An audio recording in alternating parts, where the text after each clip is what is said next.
Hello, and welcome back to Let's Play Dark Souls. I'm Vicas, and it's been like a few weeks since I recorded, partly because I had so much of a backlog from the last episode, and partly because my other controller broke, so I'm on a totally new 360 controller. Hopefully that doesn't screw me up too much. This does work, right? Okay. I can do most of the important things, I guess. Anyway, so since I quit the game out and came back, and you know how the clerics here said they were on a trip? Well, causing the area to reload, either by leaving it and coming back, or just restarting the game, will actually cause them to leave. So, they're off on their journey or whatever. Also, I've just noticed that, like, this door is literally exactly the point where that music comes on and off, so you can sort of... They do fade it in kind of nicely. That's good. I feel like if you stand out there long enough, it'll just restart the song, but it does seem like it is trying to make it a little bit smoother. Anyway, enough time wasting. Don't got time for you randos.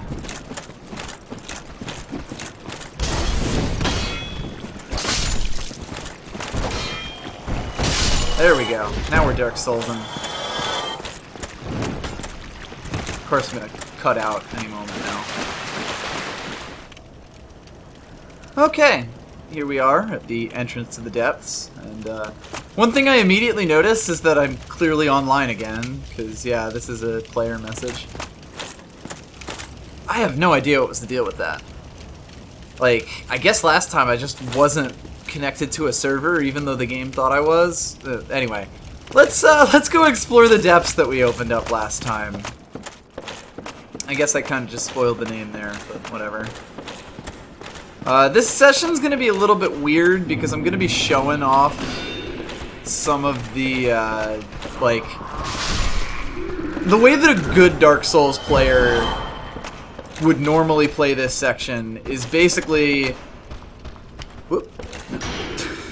trying to explain things, is basically go all the way back, or all the way down to the second bell, which is technically 3 areas away from here, straight downwards. It's really 2, but feels like 3. Anyway, but there's actually, you're kind of quote-unquote meant to do this, in a way that has you going back to like Andre and friends to upgrade your weapons and armor and things like that. Maybe check out some quests. So I will be going back to Firelink Shrine at various points during this. Partly to try to just force the events that happen with the clerics to re-happen. Also, wow, a lot of damage from this. There we go. Anyway, let's look around the first room we had in the depths. We got a lot of these ultra weak hollows, even though, of course, the game is comfortable enough with like throwing a lot of them around you, or throwing a lot of them at you now. It sort of expects that you can handle them and is trying to just show you interesting combat areas. But the area that we're actually in is also pretty interesting for the tables. It's very clearly a mess hall, and honestly one in fairly good condition, all told.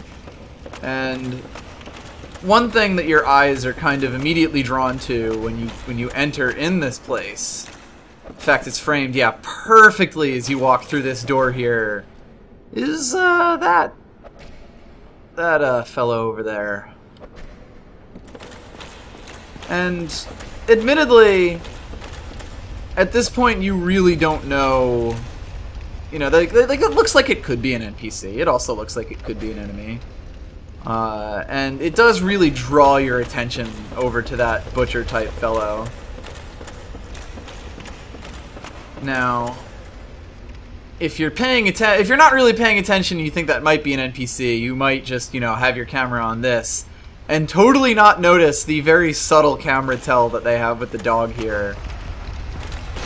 These are the same dogs that we fought with the Capra Demon, and boy howdy, they are annoying when faced with other enemies. So, oh, wow, I didn't kill him? So, always try to take these guys out on their own. And, in fact, if you run in, like really run in, you are in a lot of trouble, because there is, in fact, a second dog here. And it's on a fairly tight leash, I guess. Hello? Oh, there you go. Alright, and attacking that will generally get the butcher to notice you. So these butchers are fairly slow enemies that hit, again, fairly hard. They do have some quicker attacks, so you sort of have to like watch yourself, and they have this attack as well, which will just beat the crap out of you. Once again, with our gigantic sword, we're able to do a lot more damage than you're kind of expected to be able to do at this point.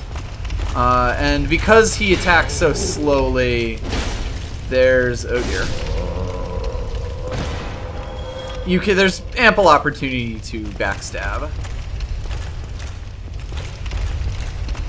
And for beating this formidable foe, there's a treasure chest with a large ember in it. So if you've already gone through the woods, you're probably familiar with these embers, and you realize that, oh, I could take this back. So this is sort of the first hint that you have that, you know, maybe you should not, you know, like maybe you should go back and get help. Especially, I would expect most players to press onward at this point, but as soon as you get to the point where you're like really starting to get stuck, the game is kind of, this is put here to give you a reminder, like, hey, you know, you can go back and, you know, maybe see what the NPCs, if they have anything new for you. So I really like the placement of this item.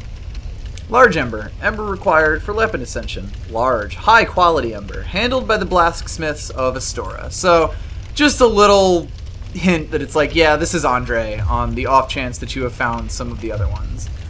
Now, this is also a really interesting secret, because along with the obvious treasure, there is also an entirely separate path that is another one of those things that I did not find my first playthrough. That said, it leads quite a bit further into the depths, and I'm more interested in showing the intended path here. Like, that is very obviously a secret path. So let's continue. Get down here. We fight dogs, but with the added wrinkle that we are now in water. We've done a little bit of fighting in water in the past, but basically it really limits your momentum and does not limit the momentum of these hollow enemies or the dogs or anything else. So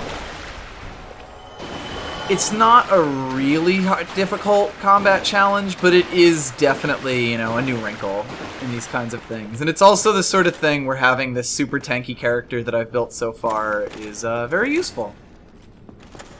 Pop over here, and you, yes, you, here, over here, please, you must help me. There's a man in a barrel. Oh, there you are. You must help me, or else she'll have me for lunch. You're my only hope. Oh, please. You look like you're in a bit of a bind. Quite literally. She'll have me. You're my only. Oh, please. So this is sort of an awkward thing in this game, but if you're the kind of person who has been slashing barrels like this, it will actually aggro this guy, and I'm not sure I really like that as a design thing. I mean, you're kind of expected to just roll into barrels regardless, but as a new player, you might not know that. Thank you. I would have been a supper without you.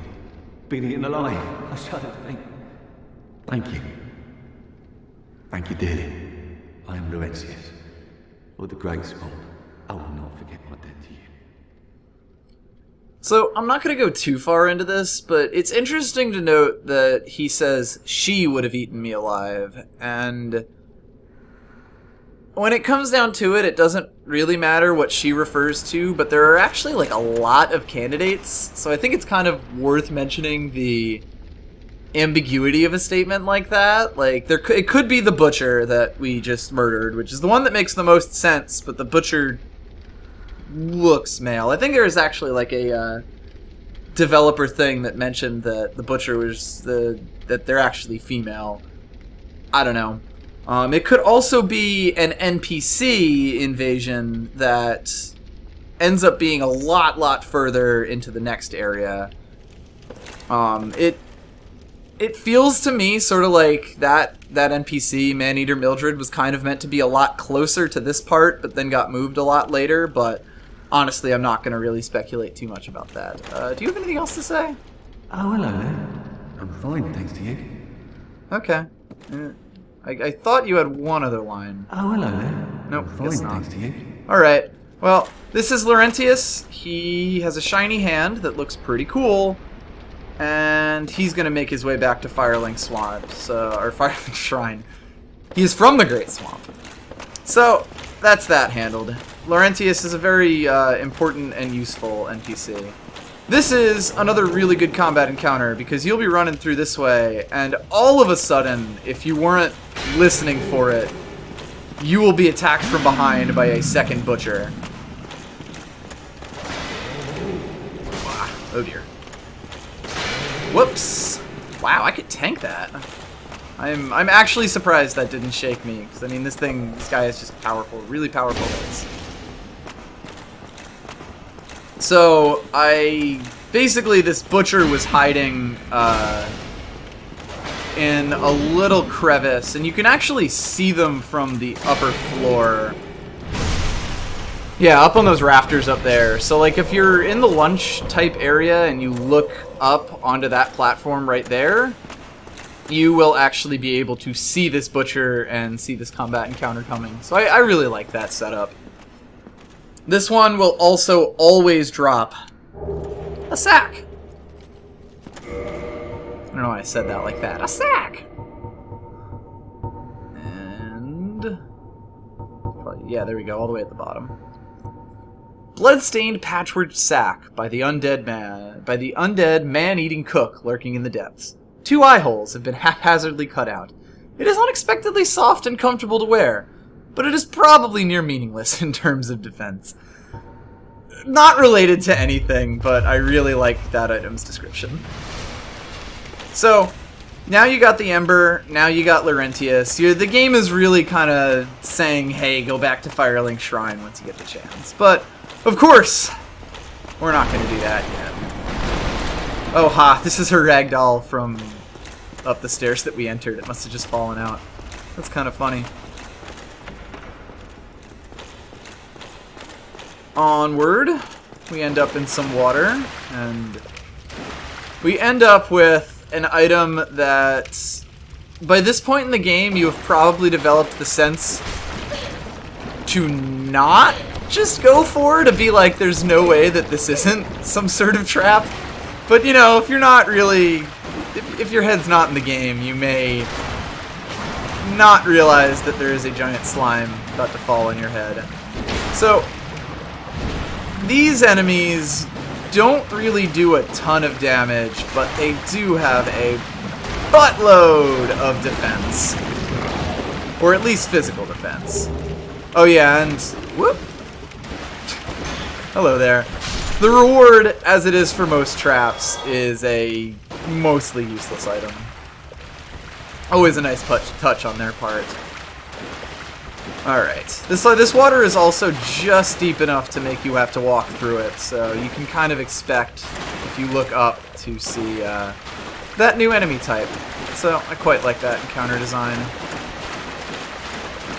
Going back over this way, forward over this way, we get a hallway, and this is another example of really good encounter design, because you're meant to walk through here and immediately be drawn to the hollow with the torch. He's in a little lit up area, he's literally holding fire, but you've also just been told, or by the game, that like, hey, these slime enemies are a thing.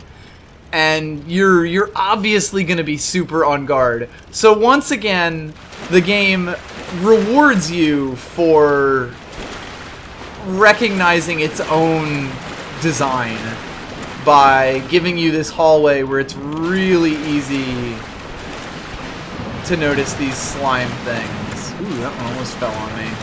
And honestly, I could go kill these guys, but it is not worth my time right now. In fact, these things take so little damage and move so slowly and attack so lacklusterly that it really is a hint to the player to be like, don't just go for physical damage. I'm just gonna move out that way so that the slimes don't keep bothering me. Maybe they will. Huh? Can you climb stairs? Oh, you can! How cute! You're not really supposed to see their bottoms there. Alright, so the kind of expected progress is over here. Oh, for fuck's sake. So, the kind of expected progress is over that way, and if you go over to here, you find another pretty obvious shortcut. So, whoa, that's an interesting. Hello there, rat. This is a big rat. The game does something really cool. I love that slime up there. The game does something really cool in showing this giant enemy to you and making you feel scared of it while still giving you the safety of the bars. I really like the way that this encounter is presented. The depths themselves are a pretty interesting area, all told. Moving a little bit further forward, and we find a lot of smaller rats. These things will actually mostly run away from you, but if you make it clear that you're going to attack them, they will aggro, so running into a large group of them can be fairly dangerous. We're guarding a great axe, which is a pretty great axe. Moving down this hallway, you kind of get a really creepy sense from this whole place. I mean, the little piles of pus or whatever, the ooze stinking down the walls that I guess became kind of the inspiration for the gutter in later games. Well, I guess Valley did. Never mind. While you're looking around, you may actually not realize that this box is not just a box. And this kind of puts you on edge about the whole area, expecting these things, expecting traps. Like this rat, which is meant to, you know, run away from you. And then if you chase after it, it will run you into another big group of rats. There's a lot of good, small encounter design down in the depths, and I'm quite a fan of it. Also, you may not realize this at first, but you can, in fact, pillage this body through the bars. I guess that the soul right before the entrance to the depths was kind of meant to make you recognize that you could do that. And it's much more important here because it actually gives you a key. Key to the sewer chamber in the depths. In any community, a few bad apples are sure to exhibit insatiable greed. If they were turned undead and banished to the depths, would they reconsider their ways? Use this key to see for yourself. That's a really, really good and interesting way of way of writing a completely incidental key. Like, you've already seen that locked door. It's impossible for you to miss that. If you read that description, you are gonna be like, oh, I wonder what's over there. Slimes still want to get me. Oh no! Oh no! I can't get through. This is a problem. The world's slowest attack force. Oh god, they're body blocking. The blocks are so real. There we go. Little vanguard back here. And you pop it open, and there is this beautifully framed bonfire. Like, it answers the question immediately. And, you know, like, it gives you that, would they change their ways? And obviously the answer is no, they wouldn't. But, like, It's a kind of incidental story playing that is reinforced by level design, reinforced by gameplay, the kind of associations you have with bonfires as safe havens. That is just incredibly clever. Like, yeah, someone stole this key or made this key to lock up... They're still chasing me. Made this key to lock up this door to what is literally the one bonfire in this area. It's worth mentioning. Like, if you don't get this bonfire, your last one is all the way back at, like, basically Firelink. Oh no, I can't activate this bonfire anymore because this slime is too close. Oh god. You are a pain in my butt. You're also extremely weak to fire. So, I really love that little touch that they just, like, someone just happened to write that on a completely incidental key. It's so good.